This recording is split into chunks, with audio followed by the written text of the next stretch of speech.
Bonjour et bienvenue à tous. On est aujourd'hui ensemble pour parler du syndrome de la fenêtre oscillobattante. Alors, le plan qu'on va dérouler aujourd'hui est somme toute assez classique.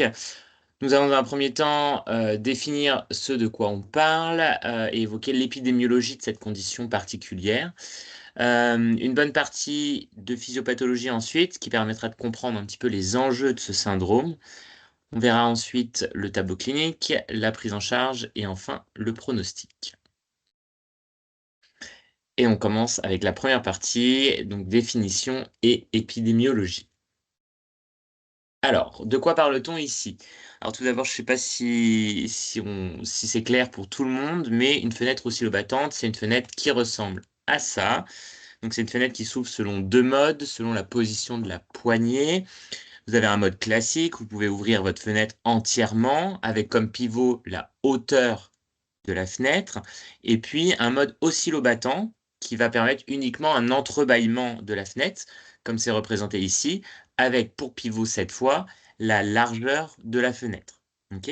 Ça permet par exemple d'aérer une pièce sans que la fenêtre ne bouge, ne claque, ou par exemple des situations où vous avez des objets, des plantes devant votre fenêtre qui empêcheraient l'ouverture classique. Alors, le chat, on le sait, il a un comportement exploratoire et puis il se laisse rarement arrêter par des obstacles.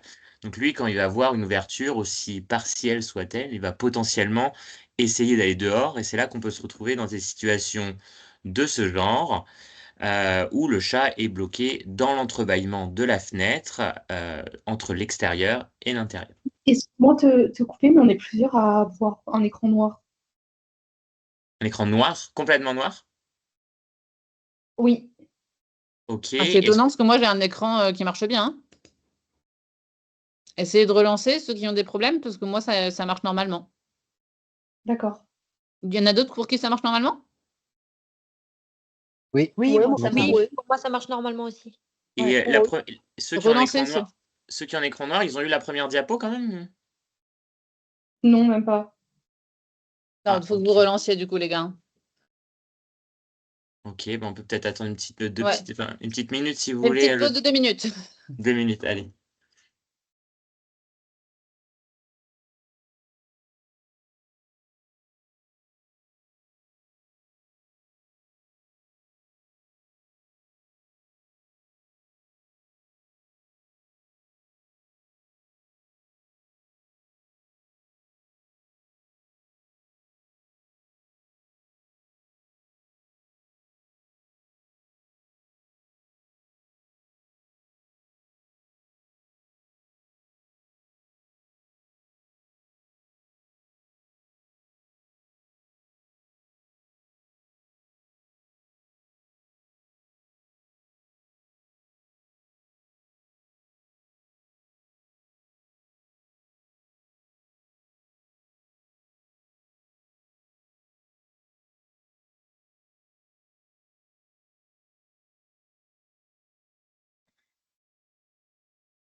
Alors, je sais pas si, est-ce qu'on a récupéré les gens qui avaient des problèmes?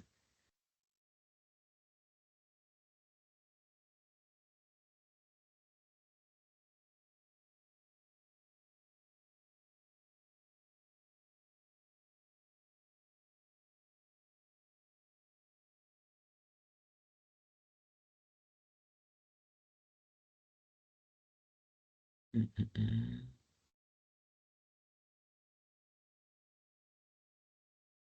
Est-ce que je peux avoir un petit retour peut-être de ceux qui avaient un écran noir?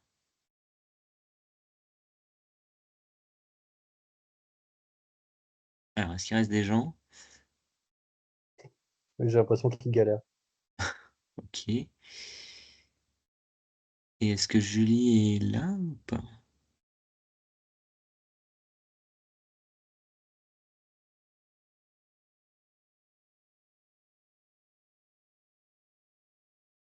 Je pense que tu peux y retourner. J'ai l'impression qu'on est de nouveau au même nombre de participants. Ouais, on y retourne. Ouais. Bon, puis il y aura le replay, je pense qu'il sera enregistré correctement. Donc voilà, donc on se retrouve dans cette situation-là où le chat, bah, il est bloqué dans l'entrebâillement de la fenêtre oscillobattante entre l'intérieur et l'extérieur. Alors, ce type de fenêtre, il est présent dans de nombreux pays, mais initialement, il est originaire d'Allemagne et il est particulièrement répandu dans les pays germaniques, donc en Allemagne, en Suisse, en Autriche. Et ça explique pourquoi la littérature actuelle qui concerne cette condition eh ben, provient exclusivement de cette aire géographique. Alors, quand je dis toute la littérature, globalement, on a 2 articles dans la littérature internationale, un de 2017 et puis un de décembre 2024, là. Et le reste, c'est de la littérature germanophone. Donc, dans la littérature germanophone, vous pourrez retrouver le terme éventuellement de Kipfenster syndrome, donc le syndrome de la fenêtre oscillobattante qu'on va utiliser aujourd'hui. Alors, maintenant qu'on a compris de quoi il s'agissait, on va pouvoir entrer dans le vif du sujet et évoquer la physiopathologie. Donc, ce syndrome survient lorsqu'un chat tente de passer par une fenêtre entrouverte en position oscillobattante, on l'a dit, et puis il va glisser en fait dans l'espace en forme de V de cette fenêtre oscillobattante, le plus souvent au niveau thoracolombaire, mais on peut avoir des variations. Puis en essayant de se dégager, bah, le chat il va s'enfoncer encore plus dans cet espace, ce qui va entraîner finalement une incarcération du corps du chat. Et ça, c'est la première étape de la physiopathologie. Cette incarcération, elle va entraîner un étranglement de l'aorte et de la veine cave caudale, ce qui va mener à une réduction, voire à une interruption complète de l'apport sanguin artériel aux organes qui sont situés en aval, et on a donc une ischémie. Résultat, surtout les nerfs et les muscles des membres pelviens ne vont plus recevoir du coup de sang et donc d'oxygène. Ça va conduire à ce qu'on appelle une neuromyopathie ischémique. Et puis dans les cas les plus graves, l'ischémie, elle peut toucher aussi d'autres organes. Elle peut toucher la moelle épinière, certains organes abdominaux caudaux comme les reins, la vessie, les intestins, ainsi que la paroi abdominale. Donc vous avez ici, par exemple, une vessie qui a souffert de l'ischémie dans le contexte d'un syndrome de la fenêtre oscillobattante. Dans des rares cas, on peut aussi avoir la graisse abdominale qui peut souffrir de cette ischémie. Mais surtout, ce que je voulais mentionner, c'est que en plus des lésions d'ischémie, on peut avoir des lésions directes, des lacérations d'organes du fait de l'agitation du chat dans l'entrebâillement. Et puis, même si c'est plus rare, donc on a dit, des incarcérations elles peuvent survenir non pas au niveau thoracolombaire, mais à d'autres niveaux anatomiques, comme par exemple au niveau thoracique. La libération du chat, elle est bien sûr indispensable, mais attention, elle n'est pas dénuée d'effet. Ça va marquer la deuxième phase dans la physiopathologie. En effet, la reperfusion, eh bien, la reperfusion des tissus qui étaient précédemment ischémiés, bah, ça va paradoxalement aggraver les lésions déjà présentes. Donc finalement, ce syndrome de la fenêtre oscillobattante, c'est un véritable modèle d'ischémie-reperfusion, au même titre que un syndrome dilatation-torsion chez le chien qui est détordu ou une thromboembolie aortique chez le chat qui est en cours de résolution. Alors, d'un point de vue cellulaire et tissulaire, les conséquences de l'ischémie-reperfusion sont multiples et puis ça se déroule un peu en cascade. Pendant la phase d'ischémie, la réduction du flux sanguin, ça va entraîner une hypoxie. Les cellules, elles vont devoir du coup basculer sur un métabolisme anaérobie. Et puis on le sait, le métabolisme anaérobie par rapport au métabolisme aérobie, ça va provoquer des chutes des niveaux d'ATP dans la cellule. Et ça va empêcher le bon fonctionnement des pompes ioniques. Donc ça va engendrer différents phénomènes, notamment une accumulation de sodium dans la cellule qui, lui, va être responsable d'un œdème cellulaire. On va aussi avoir une accumulation de calcium dans la cellule qui, lui, va activer des enzymes qui vont plutôt avoir des effets délétères en endommageant les structures cellulaires. Et puis, enfin, on va avoir une fuite de potassium vers le milieu extracellulaire. La reperfusion maintenant. Alors, la reperfusion, ça veut dire une arrivée brutale d'oxygène. Mais cette arrivée brutale d'oxygène, même si on le voit comme quelque chose de positif, bah, ça ne l'est pas forcément, puisque ça va favoriser la production d'espèces réactives d'oxygène. Ça, c'est cet afflux massif et brutal. Et puis, du coup, ces espèces réactives d'oxygène, c'est des radicaux libres qui vont provoquer un stress oxydatif qui va altérer les membranes lipidiques, les protéines cellulaires, mais aussi l'ADN. Et du coup, ça va compromettre la survie et la fonction des cellules. Et puis, du fait des dommages cellulaires qu'on a ici à l'ischémie ou ici à la reperfusion, eh bien, on va avoir une réponse inflammatoire assez importante qui va être initiée. Qui dit réponse inflammatoire, qui dit neutrophiles qui vont affluer vers les tissus lésés et puis libérer des enzymes protéolytiques, des cytokines pro-inflammatoires qui vont aggraver encore plus les lésions. Puis cette réaction inflammatoire, elle va être amplifiée par l'activation du système du complément et puis par la dysfonction endothéliale qui est initiée par le début de la réaction inflammatoire. Une fois qu'on a notre réaction inflammatoire, bah, tous les médiateurs inflammatoires libérés dans la circulation, donc on a parlé éventuellement des médiateurs de l'inflammation, donc les cytokines inflammatoires, les espèces réactives de l'oxygène aussi. Tout ça, ça va participer au développement d'un syndrome de réponse inflammatoire systémique avec un risque de MODS, de défaillance multiviscérale. Et dans ce cas-là, bah, il y a un petit peu tout qui s'enflamme. Pour finir, les altérations cellulaires, donc on a ici à nouveau avec l'ischémie et ici avec la reperfusion, eh bien, ça va entraîner une lyse massive de cellules, puisque du coup les cellules ne sont plus viables, ça va libérer encore plus de potassium dans la circulation et ça va causer une hypercalémie qui peut être vraiment sévère. Alors, donc ça concerne ce que j'ai dit, ça concerne toutes les cellules. Il y a un petit cas particulier, ce sont les cellules musculaires. L'ischémie-reperfusion des muscles, ça peut conduire à ce qu'on appelle une rhabdomyolyse. Donc, une rhabdomyolyse, c'est la lyse, en fait, du muscle. Pour illustrer ceci, il y a chez l'homme la forme la plus grave de rhabdomyolyse ischémique qui est observée dans ce qu'on appelle le syndrome des ensevelis, ou plutôt dans la littérature, vous trouverez le terme anglais, le crush syndrome.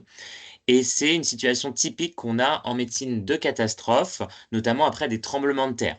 Ce qui se passe, c'est que vous avez des victimes qui sont sous des décombres, et les décombres viennent écraser une partie du corps de la victime, souvent des membres, c'est pour ça qu'on a une rhabdomyolyse.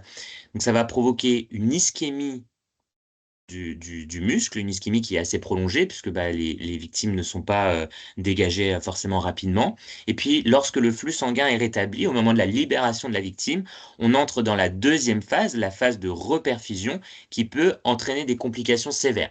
Complications sévères, pourquoi? Parce que, on l'a dit, les cellules musculaires endommagées vont libérer le contenu dans la circulation sanguine comme toute autre cellule, avec toutes les complications qu'on a vues. Mais parmi les substances libérées, on va avoir en plus des protéines musculaires, et en particulier la myoglobine, qui est une protéine qui stocke l'oxygène dans les cellules musculaires. Et une fois dans le sang, la myoglobine, elle ne va pas trop rester là, elle va être éliminée par le rein, elle va être filtrée par le rein. Mais le problème, c'est qu'elle va précipiter au niveau des tubules rénaux. Et donc, ça va entraîner une tubulopathie aiguë. Et là, dans le contexte de l'ischémie-reperfusion, combinée à d'autres facteurs comme l'ischémie rénale directe, puisqu'on peut avoir aussi une ischémie qui va affecter le rein directement, ou l'hypotension, eh bien, cette affection rénale, elle peut évoluer vers une insuffisance rénale aiguë. C'est quelque chose qui peut être observé aussi dans le cadre du syndrome de la fainéantise oscillobattante, en raison de l'ischémie musculaire. Sur le plan hémodynamique, on va avoir plusieurs mécanismes de choc qui vont se mettre en place chez un chat qui est victime de ce syndrome. D'abord, on va avoir l'agitation intense et les efforts pour se dégager qui vont provoquer éventuellement ce qu'on a dit des lacérations d'organes internes. Donc ça peut provoquer des hémorragies importantes et donc conduire à un choc hypovolimique du fait de la perte de volume sanguin.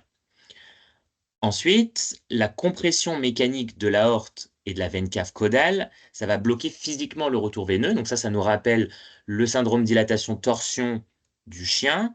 Et donc, ça va mener de la même façon à un choc obstructif. Quand on a une ischémie médulaire, donc une ischémie de la moelle épinière, on va toucher aussi au système nerveux autonome. Quand on a une atteinte du système nerveux autonome, alors on va avoir une perte de tonus vasculaire et donc une vasodilatation généralisée. Et ça va aboutir à un choc distributif qui est d'origine neurogène. Ok. Donc je répète juste parce que ce point-là, il est moins classique. Donc c'est une ischémie de la moelle qui va entraîner une atteinte du système nerveux autonome et donc une atteinte du tonus vasculaire, puisque le système nerveux autonome contrôle ce tonus vasculaire et donc du coup une vasodilatation généralisée, un choc distributif neurogène. Lors de la phase de reperfusion, on va avoir une libération massive de toxines issues du stress oxydatif et de l'inflammation, ça on l'a dit, et puis ça va s'accompagner souvent d'hyperkaliémie, du fait de la lyse cellulaire, et puis d'acidose métabolique, ce qui peut entraîner finalement un choc cardiogénique avec une défaillance de la contractilité cardiaque. Enfin, on a parlé de syndrome de réponse inflammatoire systémique qui peut apparaître lors de cette reperfusion. Puis lui, il est caractérisé par une vasodilatation systémique. Et donc là, on va arriver à nouveau à un choc distributif. Donc tout ça, ça va arriver un petit peu en même temps, plus ou moins. Et puis donc, au final, on a un choc qui a différentes origines, donc un choc multifactoriel.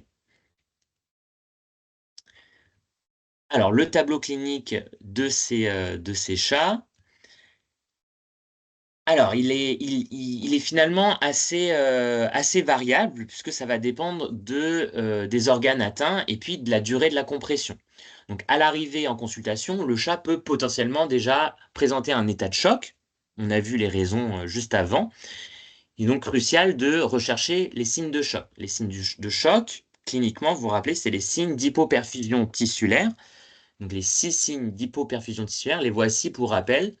On a une altération de l'état mental, on a des muqueuses qui sont pâles, un temps de remplissage capillaire égal ou supérieur à 2 secondes, une fréquence cardiaque augmentée ou diminuée, on n'oublie pas, on est chez le chat, donc le chat en état de choc présente souvent des bradycardies, un pouls fémoral faible ou absent, et une température des extrémités diminuée. Donc tout ça c'est bien, mais attention, on n'oublie pas que certains signes peuvent être trompeurs, on a des facteurs confondants. Par exemple, un pouls fémoral faible ou absent, oui, ça peut être l'effondrement hémodynamique lors du choc, mais ça peut aussi tout simplement refléter la compression vasculaire propre au syndrome. De la même façon, une température rectale basse ou des membres pelviens froids ou même des coussinets qui sont cyanotiques, bah, ça peut résulter de l'ischémie sans qu'on soit encore en état de choc. Sur le plan locomoteur, on va avoir des muscles, donc des membres pelviens plutôt, qui vont apparaître enflés, rigides et douloureux. Et donc, même globalement, le chat va montrer des signes de douleur. Donc, on va avoir des plaintes, on peut avoir un patron respiratoire qui est anormal. Et puis ensuite, dépendamment de ce qui est atteint, on peut avoir des troubles urinaires ou digestifs, par exemple, avec de l'hématurie, de l'hématochézie, du méléna, qui traduirait une lésion vésicale ou intestinale. Puis une fois que vous avez fait votre examen général, il faut absolument faire un examen neurologique aussi, puisqu'on a quand même parlé de neuromyopathie ischémique. Donc on a une atteinte nerveuse. Et donc cet examen neurologique va souvent révéler une paraparésie, voire une paraplégie, avec des réflexes spinaux diminués ou absents, avec un tonus de la queue qui est aussi diminué ou absent. Donc là, on est vraiment dans le contexte d'un MNP sur les membres pelviens, euh, avec pour origine, donc une origine vasculaire. Dernière chose, oui, si on a, donc là, c'est vrai que ce que je vous ai dit, c'est que comment dire, l'incarcération classique du chat, elle se fait au niveau thoracolombaire, mais c'est sûr que si l'incarcération se fait à un autre niveau, par exemple au niveau thoracique, mais on peut avoir des signes respiratoires, par exemple. Et puis, je vous ai mis ici une petite photo avec des lésions cutanées secondaires à un syndrome de fenêtre oscillobattante.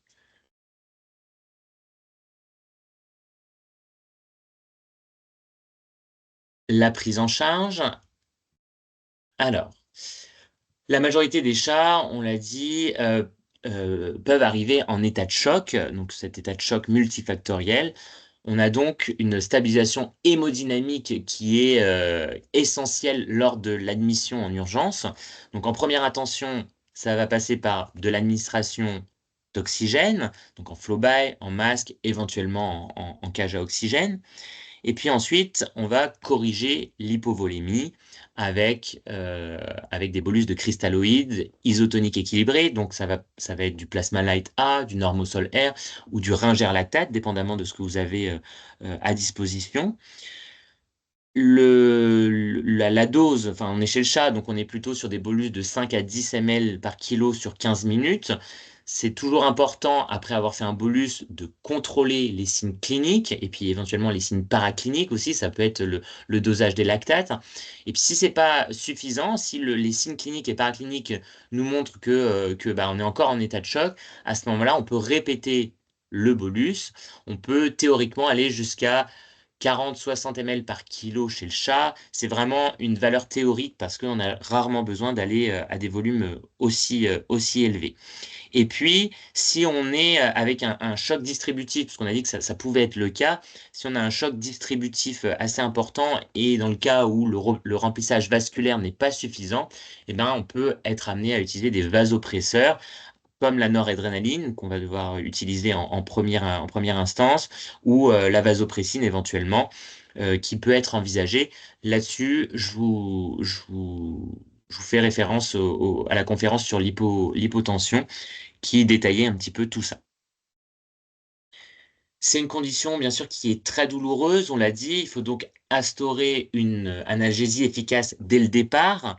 En première ligne, on va utiliser un opioïde, alors agoniste pur des récepteurs mu, comme la morphine, la méthadone, l'hydromorphone, si vous êtes en Amérique du Nord, le fentanyl. Fentanyl, on se rappelle, avec un bolus suivi d'une CRI, hein, puisque c'est rapidement métabolisé. Et puis, on n'oublie pas que les opioïdes, ça va avoir aussi des effets secondaires, une dépression respiratoire, un iléus paralytique. Donc, comme dans toute analgésie, on essaye de privilégier une approche multimodale et ça peut passer, par exemple, par une perfusion continue de kétamine qui va avoir un gros avantage, c'est ses effets anti-NMDA. Vous vous rappelez, ça évite un petit peu la sensibilisation à la douleur et d'éviter d'avoir des douleurs chroniques par la suite. Et donc ça va permettre de renforcer l'analgésie tout en réduisant les doses nécessaires d'opioïdes. Attention, s'il y en a certains d'entre vous qui pensent aux anti-inflammatoires non stéroïdiens, ils sont complètement contre-indiqués ici, au moins en phase aiguë, du fait des risques rénaux. On a parlé, on a parlé des risques qui étaient là au niveau des reins. On peut avoir des lacérations d'organes directement, des lacérations au niveau des reins, une ischémie qui va affecter les reins, ou alors l'hypotension due à ce choc multifactoriel qui peut affecter les reins. Donc non, pas d'anti-inflammatoire, on n'alourdit pas la charge des reins avec ça. Et puis une fois qu'on a eu cette prise en charge en urgence, cette étape d'admission d'urgence, on peut aller un petit peu plus loin et puis évaluer les lésions et les complications. Donc là, le bilan initial, il va falloir qu'il soit assez complet, mais en même temps, on peut l'adapter en fonction des situations. Donc il inclut, dans un premier temps, ou en tout cas, il peut inclure une échographie focus, donc pour rechercher un épanchement pleural ou un épanchement péritonéal, éventuellement un pneumothorax. On peut imaginer un chat qui est comprimé au niveau du thorax et qui se débat et qui a des lacérations au niveau pulmonaire, des contusions pulmonaires. Un bilan sanguin qui va être plutôt complet, surtout avec une mesure et une mesure et un suivi de l'hématocrite et des protéines totales pour essayer de détecter de façon précoce des hémorragies. Une biochimie avec une élévation des enzymes hépatiques Donc, on peut avoir une élévation du fait de lacération au niveau du foie, mais aussi du fait de l'hypoperfusion. De la même façon, une augmentation de l'urée et de la créatinine, pareil, lacération au niveau du rein, l'hypoperfusion, et puis cette myoglobinurie, vous vous rappelez, qui fait cette tubulopathie aiguë, et donc qui peut mener à une insuffisance rénale aiguë. La créatine kinase, donc ça c'est une protéine aussi musculaire qui va traduire la rhabdomyolyse, une hyperlactétémie du fait de l'hypoperfusion, donc tous ces états de choc. Le ionogramme va montrer une hyperkaliémie du fait de l'ischémie-reperfusion. Ça, on l'a vu précédemment. D'ailleurs, il est recommandé d'avoir un suivi en télémétrie, donc une surveillance électrocardiographique en continu pour essayer de guetter un petit peu l'hyperkaliémie et les conséquences que ça pourrait avoir d'un point de vue cardiaque. Pour rappel, une hyperkaliémie, ça se traite quand on est au-delà de 7,5 millimoles par litre ou alors dès lors qu'on a des répercussions sur le CG. Okay. Au niveau du gaz du sang, des gaz du sang, on va avoir une acidose métabolique liée à l'hypoperfusion et à l'hyperlactatémie principalement. On peut également faire une analyse urinaire. Là, on va rechercher une myoglobinurie.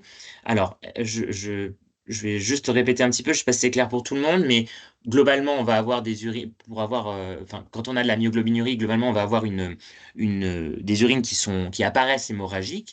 Là, il y a encore, le champ des possibles est encore grand quand on a des urines qui apparaissent hémorragiques. Ça peut être encore plein de choses. Pour différencier l'hématurie vraie de la pigmenturie, on va centrifuger l'échantillon urinaire. Si on a une sédimentation et que du coup on a un culot hématique qui se met en place, c'est qu'on a probablement plutôt des globules rouges et donc une hématurie vraie. Si on a après la centrifugation une coloration qui persiste et qui est diffuse, à ce moment-là, on va être plutôt sur une pigmenturie qui peut être soit une hématurie, soit une myoglobinurie. Alors là, pour faire la différence, après, on va se baser sur d'autres choses, comme par exemple la créatine kinase au niveau biochimique, qui va nous dire, oui, là, les muscles sont en souffrance, il y a une lyse des cellules musculaires, une rhabdomyolyse, et donc, du coup, ça va nous laisser suspecter la myoglobinurie. On peut ajouter des radiographies du thorax, du rachis, du bassin ou des membres, selon vos suspicions aussi, fractures, luxations, et puis une échographie abdominale complète si on a des lésions abdominales qui sont suspectées avec les premiers examens. Une fois qu'on a passé cette étape d'admission à l'urgence et puis d'évaluation des lésions et des complications, on va passer en hospitalisation avec une fluidothérapie qui doit être assez rigoureuse, qui doit couvrir les besoins d'entretien, la correction de la déshydratation et puis compenser les pertes hydriques. Donc on fait un bon plan de perfusion et on privilégie là encore des cristalloïdes isotoniques équilibrés, plasma light A, normosol R, ingère lactate, dépendamment de vos stocks.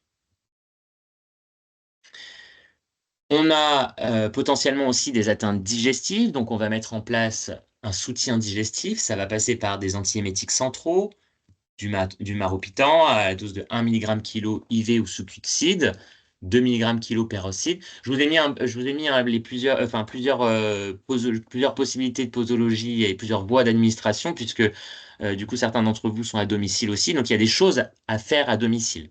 On pourra d'ailleurs discuter un petit peu après dans la présentation aussi de ce qui peut être fait, parce que ça, typiquement, c'est quelque chose où les gens peuvent hésiter éventuellement à libérer le chat et attendre le vétérinaire à domicile. Donc, on pourra discuter de ça après la présentation. Si je peux me permettre juste 2 secondes, en fait, c'est surtout le chat étant très douloureux, souvent, il ne se laisse pas faire Et en pour plus, le chat ne se libérer. laisse pas faire. Ouais. Et donc, ils ont du mal à libérer le chat. Et nous, notre rôle, c'est d'y aller, d'essayer de libérer le chat en sédatant légèrement, avec du confortant et tout ça avant.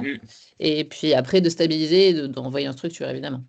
Voilà, mais c'est vrai qu'on pourra, je sais pas s'il y en a qui ont des expériences, mais on pourra parler de ça, parce que je pense que là-dessus, je trouve que c'est très intéressant de voir le point de vue des vétérinaires à domicile. On peut utiliser aussi des antiacides, donc des inhibiteurs de la pompe à protons plutôt. Là-dessus, je vous conseille de lire quand même le consensus sur l'usage raisonné des antiacides qui est sorti en 2019, qui a été publié par le JVIM, qui nous dit finalement que avant 2019, en tout cas, on utilisait un peu trop systématiquement les antiacides. Les antiacides ne sont pas sans effet. On peut avoir des effets notamment sur le microbiote avec des proliférations bactériennes, etc. Donc là, dans notre cas, ça serait, selon le consensus, ça serait plutôt à utiliser en cas d'ulcération ou de perforation gastro-duodénale. Donc pantoprazole 1 mg/kg IV Lambide ou de l'oméprazole 1 mg/kg Peros Bide. Des pansements digestifs éventuellement aussi, comme le sucralfate, donc un sachet pour 10 kg, donc ça nous fait du 0,1 g par kilo Perostide, plutôt à distance des repas et des médications Peros, puisque le but c'est que ça pose vraiment et que ça fasse un pansement sur la muqueuse digestive. Et puis au besoin, des prokinétiques, on a parlé éventuellement de l'effet paralytique des opioïdes, donc ça peut être une option avec du méthoclopramide à 0,3 mg/kg, IV, IM sous-cut ou Péros 3 fois par jour. Le fait aussi que de l'hospitalisation, du coup, on a moins d'activité, enfin le chat bouge moins, surtout dans ce syndrome-là, donc c'est sûr que ça peut aussi favoriser un illus paralytique.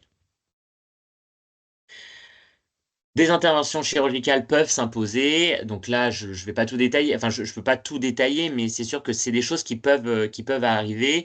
Une laparotomie exploratrice en cas de lacération d'organes, éventuellement une entérectomie sur une portion d'intestin qui a été en souffrance, des ruptures des lésions au niveau de la vessie du fait de l'ischémie. Donc ça peut nécessiter aussi des lésions des sutures vésicales. Éventuellement une chirurgie orthopédique en cas de fracture du bassin par exemple, une chirurgie neurologique en cas de fracture vertébrale par exemple. Donc il y a plein de cas de figure possibles. Et puis dès que c'est possible, on va commencer la rééducation fonctionnelle. Donc ça va passer par de la physiothérapie, d'abord des massages musculaires pour essayer de stimuler la circulation, et puis aussi ce qu'ils appellent là les passive range of motion, là, les mobilisations articulaires passives, comme on le voit sur l'image, et puis progressivement des exercices actifs de mobilité. Puis en parallèle, on veille à bien maintenir l'animal au chaud, donc on utilise tout ce qu'on a à notre disposition, des coussins chauffants, des bouillottes, des rugueurs éventuellement.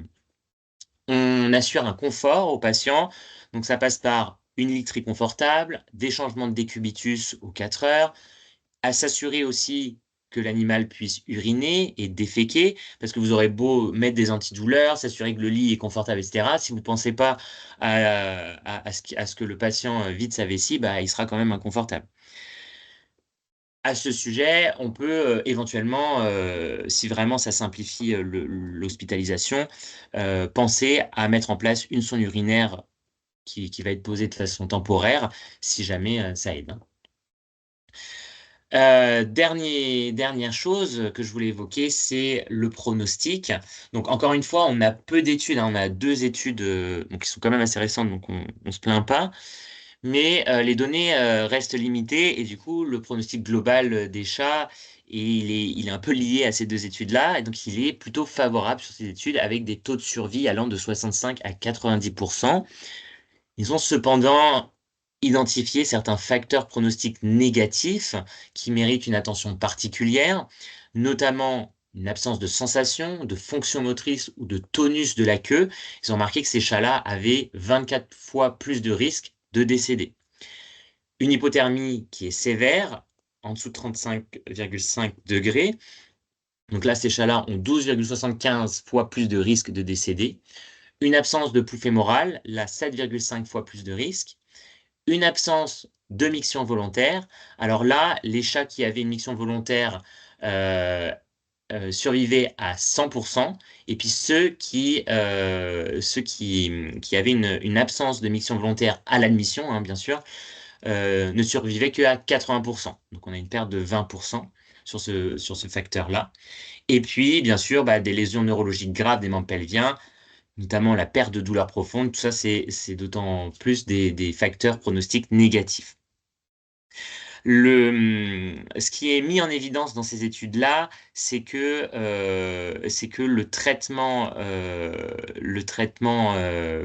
enfin, je veux dire, que plus le traitement est précoce, mieux c'est, et que plus on a une implication du propriétaire dans la rééducation à domicile et qu'on a un suivi aussi vétérinaire, et bien enfin, meilleures sont les chances de survie. On a une étude notamment qui a montré que 75% des chats récupérés totalement en 14 jours, ce qui souligne l'importance de la physiothérapie et aussi de la patience. Ok, donc une bonne compliance des propriétaires est souhaitée.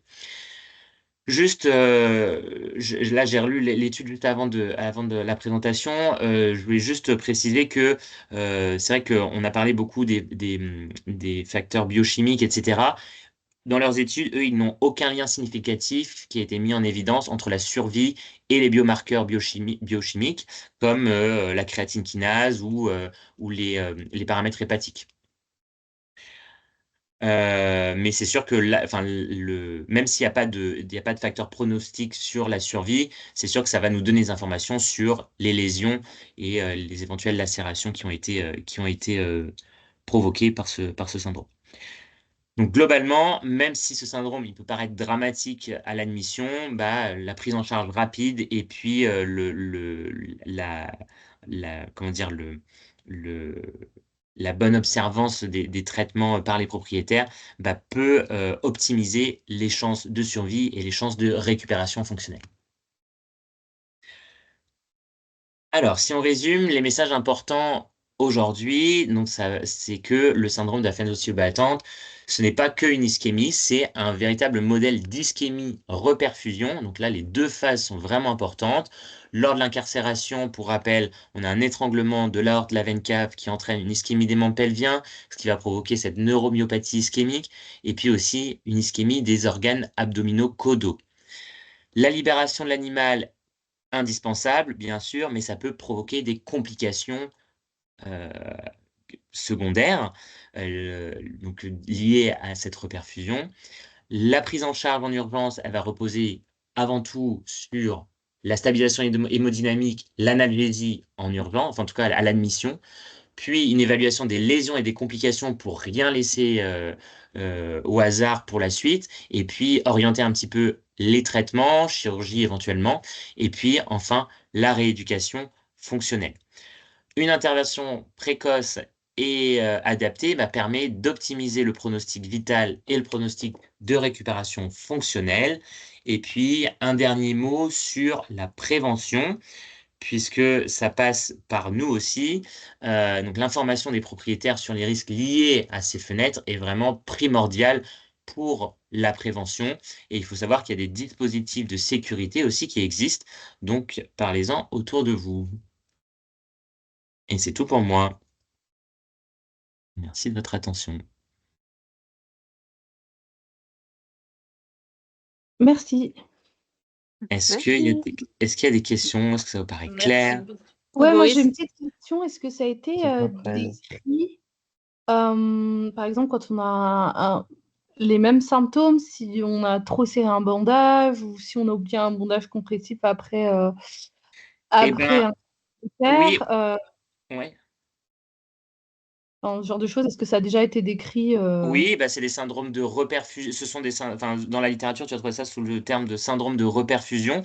Moi, ça m'est déjà arrivé à Adam Vet, c'était encore Adam Vet, d'avoir un chien qui avait un bandage mais qui n'avait pas été touché depuis 3 semaines et le truc il était hyper serré et le monsieur venait parce que ça puait et en effet ça puait.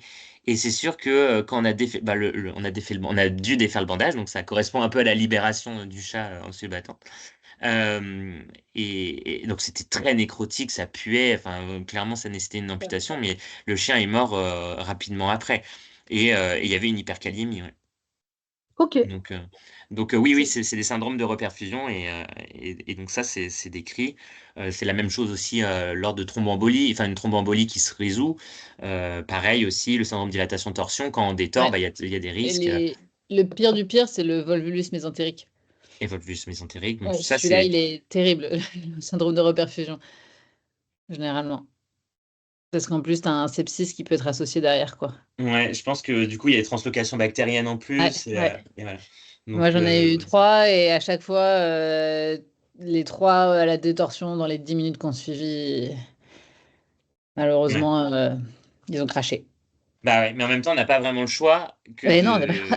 tu Ouais, t'essayes, mais bon, le taux de survie des volvulus mésentériques, il est quoi? ouais. 5%, 10% maximum? Et donc c'est pour ça, j'aimerais bien, est-ce que à domicile vous êtes, parce que finalement, enfin là depuis, moi ça fait 6 ans là que je suis à la clinique de Lyon. Mmh. Euh, je pense que je n'ai jamais eu vraiment d'oscillobattant. J'ai eu une fois un chat qui s'était retrouvé coincé un peu en mode oscillobattant dans un clic-clac. Ouais, c'est un peu pareil, ouais. Mais je crois que j'ai jamais eu d'oscillobattant. Et moi, j'ai fait mes études en Allemagne. Et c'est vrai que j'en ai vu plus. Enfin, je m'étais pas rendu compte, mais c'est vrai qu'il y en avait plus. Et je m'étais jamais posé la question de pourquoi. Parce que je pensais qu'en France, on avait quand même suffisamment d'oscillobattants. Donc, je sais pas si vous, dans votre expérience, vous en avez beaucoup à domicile. Si, on Euh, en a quand même quelques-uns, c'est pas ce qu'on a le plus fréquemment. On a peut-être plus souvent des clics-clacs, ouais, j'ai envie de dire, ça malheureusement, mais À c'est un peu Strasbourg, ça reste similaire. à Strasbourg, on Si, en ou a pas peut-être mal. plus. Ah pas ouais, mal. Strasbourg, vous êtes en MUV, du coup. C'est les Ouais. maisons des Ouais. urgences, c'est pas du Et, DOM. et puis, on est proche de l'Allemagne. Donc, du coup, Ouais. Ah, on en a un Ouais. petit peu parce que ça devient de plus en plus fréquent, les oscillobattants. C'est-à-dire ouais, c'est quand même quelque chose qui se développe beaucoup et dans les constructions modernes, pardon, ouais. c'est souvent des oscillobattants. Et malheureusement, les gens sont pas trop au courant. Bah, c'est ça. Et puis, Mm. mais mince, c'est juste ce que je voulais dire. Ouais, non, je sais plus ce que je veux dire. Désolé, j'ai perdu mon idée. Non, mais on en a quelques-uns de temps en temps, mais en gros, ça va être plus souvent des clics-clacs, mais bon, c'est comme tu dis toi-même, c'est très très similaire les clics-clacs, hein, Ouais, on est sur le même genre de pathologie. Et c'est plus quand on arrive c'est assez saisonnier comme les parachutistes, quoi. ouais. C'est quand on arrive en été, quoi. Hmm. Donc là, ça va recommencer. Et donc, du coup, il y a Strasbourg pas mal, du coup. Parce que nous, même en MUV, du coup, enfin, en clinique, on n'en a pas tant que ça. Donc, à Strasbourg, vous avez. Parce que Strasbourg, vous n'êtes Mais pas c'était ouvert pas, depuis. c'était. C'est Moi, j'étais frontalier, en c'est pour ça, je clinique et pense. en clinique, j'en voyais bien deux, trois, surtout au printemps. Ah ouais, quand même. Ok. Ouais, deux, trois par an. Ouais, quand même, pas mal. Et là, depuis l'ouverture de la MUV? Ou c'était dans une autre Ça, clinique? je sais pas. Là, Ouais, je crois pas. J'ai pas. ok. Il faudrait voir avec Blanche. Ok. Et puis, est-ce qu'il y a peut-être des expériences de vétérinaire à domicile? Est-ce que vous en avez eu à libérer? Qu'est-ce qui est Ben, dit moi, aussi? Ouais. moi, rien à voir, mais ça m'est déjà arrivé sur des veaux. Sur des veaux, ouais. Ouais, quand ils essayent de sauter les barrières et ils se retrouvent coincés. D'accord. Et pareil, enfin, Et du coup, tu juste peux. avec leur poids, en fait, sur l'abdomen, ça Ouais, fait ça. ça fait compression pareil. Ouais. Et dans ce cas-là, bon, j'imagine qu'on fait pas de la physiothérapie pendant 15 jours sur un veau, mais. Non. Ouais, On l'euthanasie. ouais. Et Oui, oui, à domicile, parce qu'en fait, je m'étais posé, enfin, j'avais un peu anticipé la question de qu'est-ce qu'on dit? Est-ce qu'on dit aux gens de libérer? Est-ce qu'on libère pas? Parce qu'on a dit aussi que la reperfusion, bah, ça pouvait aller vite et que il pouvait y avoir des conséquences. Donc, je sais pas ce que vous dites au téléphone, enfin, ce qui est dit au téléphone, pardon, ce que vous faites à domicile. Euh, Franchement, je pense que c'est du cas par cas. Parce je pense que c'est du que cas par cas aussi, ça, ouais. ça- ça dépend depuis combien de temps il est bloqué, ça dépend Ouais. de l'état du chat, ça dépend Je de si on a un collab prêt aussi. Si on a un collab qui est à 20 minutes, moins de 20 minutes, voire moins de 10 minutes, faut peut-être mieux pas le débloquer et attendre qu'il arrive. Ouais. Si le chat est bloqué depuis 4 heures, bah, je pense qu'à un moment donné, ouais, Je suis il complètement faut, il faut d'accord. Je suis attendre 10 minutes complètement, de plus. ouais, je suis Alors que complètement si un d'accord. chat qui Ouais. est bloqué depuis 20 minutes, autant de le débloquer tout de suite, parce Ouais. qu'il y aura moins de lésions. Je suis d'accord avec toi. Je pense que c'était un peu les facteurs que j'avais relevés. Ouais, Je pense que si le chat il est découvert le soir, qu'il est bloqué le matin et ouais, que bon, il se débat pas, on va dire ouais, qu'il a pas de risque de se faire plus mal entre ouais, guillemets. Bah, à ce moment-là, j'attendrai le vétérinaire. ouais. Bon, il faudrait pas qu'il D'accord. mette non plus 1 heure à Non, non. venir. Non, non, mais Et voilà, puis, c'est sinon, bah, si c'est arrivé, on va dire, dans les 30 minutes, bah ouais, essayer de le ou si le libérer. chat se débat, bah, essayer quand même. Et puis après, bah, j'imagine que c'est plus ou moins facile si on est en appartement ou si. Parce que j'avais vu là, par exemple, il y a une des images au tout début, on voit que les gens ont mis un petit coussin aussi pour essayer Ouais, pour essayer de. de soulever. de soulever. Donc ça peut ouais. être aussi des conseils qui peuvent être, Ouais. qui peuvent être donnés. Après, encore une fois, le problème, c'est qu'il faut que le chat se laisse faire, quoi. Parce que Et il faut quand que ils le sont chat en se laisse panique, faire. Ouais.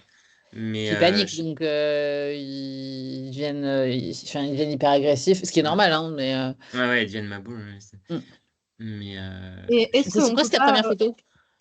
c'était la première, hein, c'était dans les Ouais, premières. je crois, de mémoire.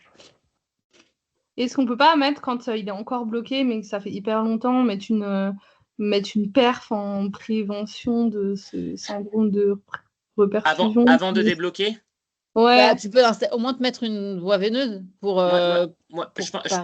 Je pense qu'en effet, faut être rapide. En fait, je me demande si je me rappelle plus trop ce que j'ai lu sur les crush syndrome là, sur les syndromes des ensevelis là, les gens qui sont libérés. Ça m'étonnerait pas que pendant qu'ils sont libérés, ils ont leur voie veineuse en même temps.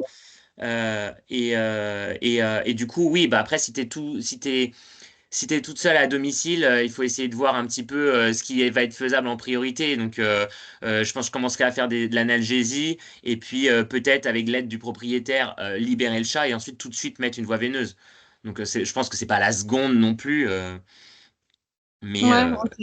je pense que mettre la voie veineuse pendant que le chat est encore suspendu, je pense que ça peut être aussi un peu challengeant. Donc, Ok, ouais, c'est vrai.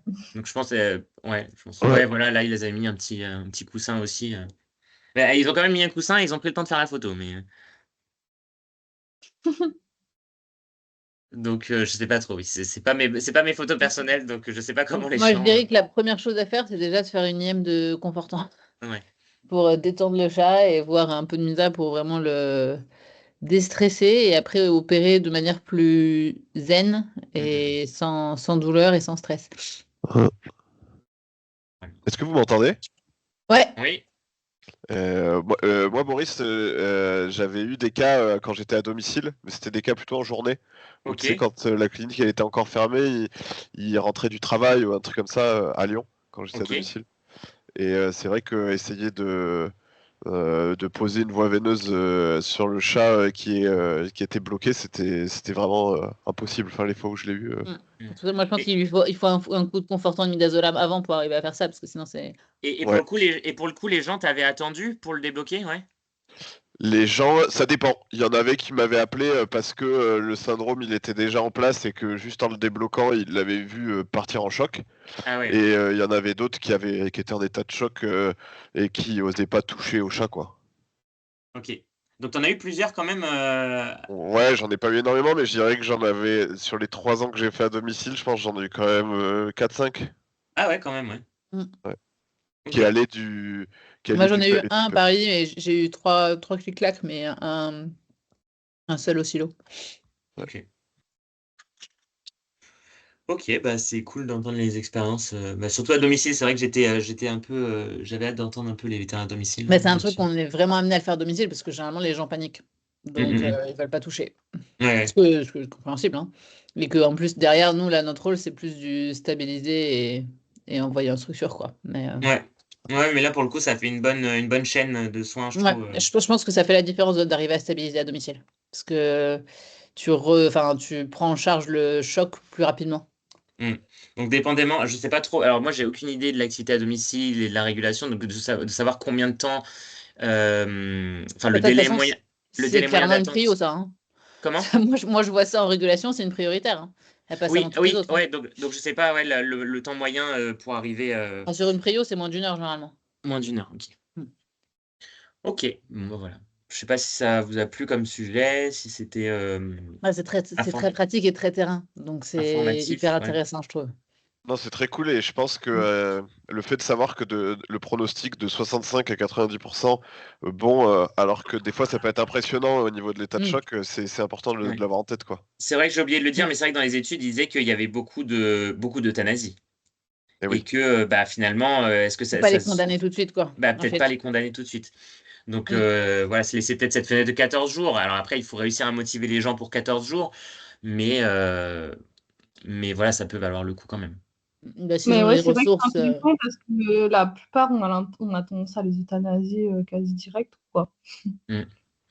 Donc bon, après, voilà, je dis pas qu'on va tous les sauver, mais Non, mais ça vaut le Et coup d'essayer. Si les gens sont motivés à la fois ont les ressources matérielles et financières pour le faire, franchement, ça vaut le coup d'essayer. Hein. Surtout sur des jeunes chats, quoi. Et Boris, est-ce que j'avais entendu qu'il y avait aussi un facteur pronostic positif lié à l'âge jeune des chats. Est-ce que c'est décrit ça ou pas du tout? Non, j'ai pas retrouvé ça.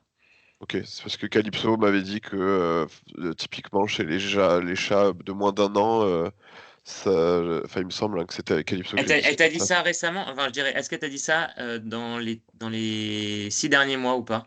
Non. Parce que là, il y a l'étude qui est sortie en 2024, j'ai pas vu dedans, et après, il y a l'autre de 2017.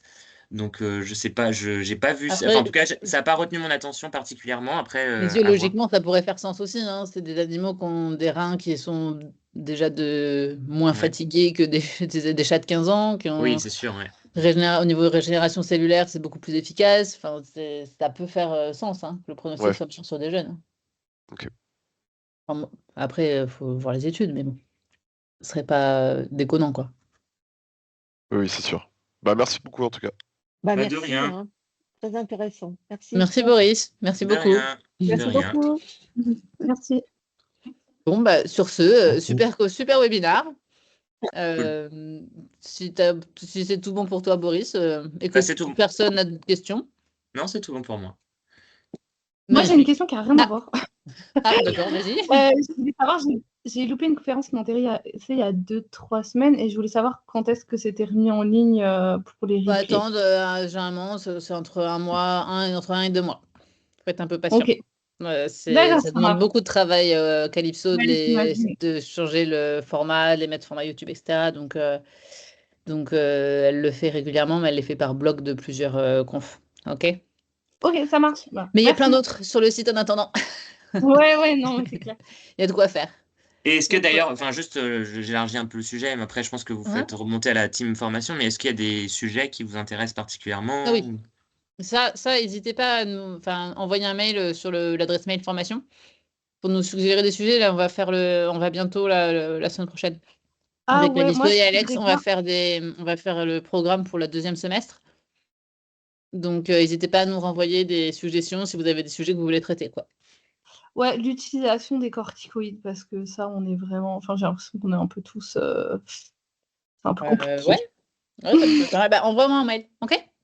Ok, Ça ça marche. sur formation. Les corticos, on est un peu tous... on fait un peu tous des trucs différents et un peu biscornus, et j'ai l'impression qu'il n'y a pas vraiment de...